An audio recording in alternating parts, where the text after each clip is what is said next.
नमस्कार। टॉप में स्वागत है, जहां बात होगी द ओनली पॉलिटिक्स की। ममता बनर्जी ने केंद्र सरकार पर केंद्रीय एजेंसियों का दुरुपयोग करने के आरोप के साथ ही विपक्षी नेताओं से एकजुट होने की भी अपील की है। उन्होंने भारतीय जनता पार्टी के खिलाफ खड़े होने के लिए गैर भाजपाई मुख्यमंत्रियों और नेताओं को पत्र लिखा है।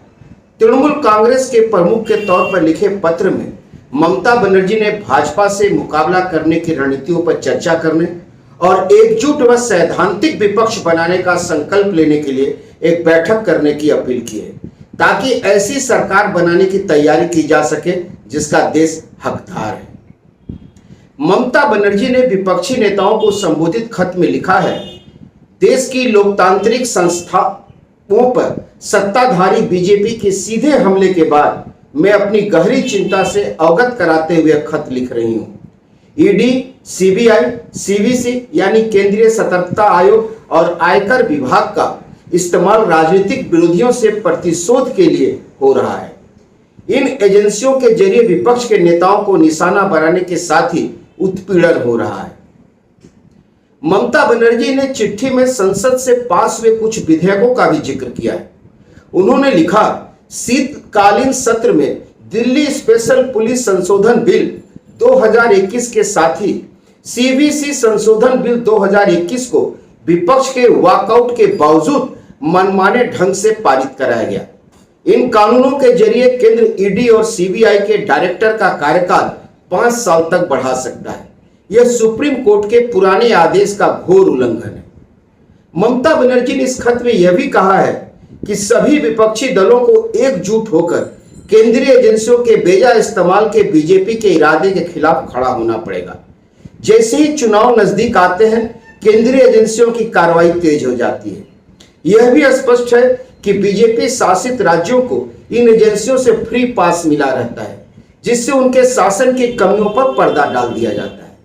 गैर बीजेपी शासित राज्यों के सीएम को न्यायपालिका की ओर से लगातार निर्देशित किया जाता है, जिसकी मुझे पीड़ा है। न्यायपालिका के प्रति मेरे मन में गहरा सम्मान है, लेकिन वर्तमान में कुछ एक तरफा राजनीतिक दबावों की वजह से लोग न्याय नहीं पा रहे हैं। यह हमारे लोकतंत्र के लिए एक गंभीर चलन है।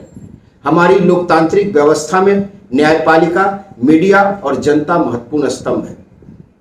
अगर इनमें से किसी भी हिस्से में व्यवधान आता है तो सिस्टम बैठ जाता है। समय समय पर न्यायपालिका के हिस्से को प्रभावित करते हुए बीजेपी हमारे संघीय ढांचे पर हमले की कोशिश करती रही है। एक विपक्षी दल के रूप में यह हमारी संवैधानिक जिम्मेदारी है कि सरकार को उसके इन कृत्यों के लिए जवाबदेह बनाए। ममता बनर्जी ने खत के आखिर में सभी विपक्षी पार्टियों से एक मीटिंग में साथ आने की अपील की है। ममता बनर्जी ने लिखा है, मैं सभी से अपील करती हूं कि अपनी सुविधा के मुताबिक किसी एक जगह पर एक मीटिंग में सभी दलों के नेता शामिल हों। इस वक्त देश की सभी प्रगतिशील ताकतों को एक साथ आने और इस दमनकारी ताकत के खिलाफ लड़ने की जरूरत है। आइए सभी विपक्षी दल एकजुट होकर आगे आए, जिससे उस सरकार के लिए रास्ता बन सके जिसका हमारे देश को अधिकार है। बहरहाल दूसरी तरफ आज मुख्यमंत्री ममता बनर्जी के भतीजे, सांसद व तृणमूल कांग्रेस के राष्ट्रीय महासचिव अभिषेक बनर्जी व्यक्तिगत कारणों से नई दिल्ली स्थित ईडी के कार्यालय में उपस्थित नहीं हुए। ईडी ने अभिषेक बनर्जी और उनकी पत्नी रुजिरा बनर्जी को कोयला तस्करी से जुड़े मनी लॉन्ड्रिंग के मामले में पूछताछ के लिए आज बुलाया था। इससे पहले भी इस मामले में ईडी दोनों से पूछताछ कर चुकी है। धन्यवाद। टॉप में फिर मुलाकात होगी, जहां बात होगी द ओनली पॉलिटिक्स की।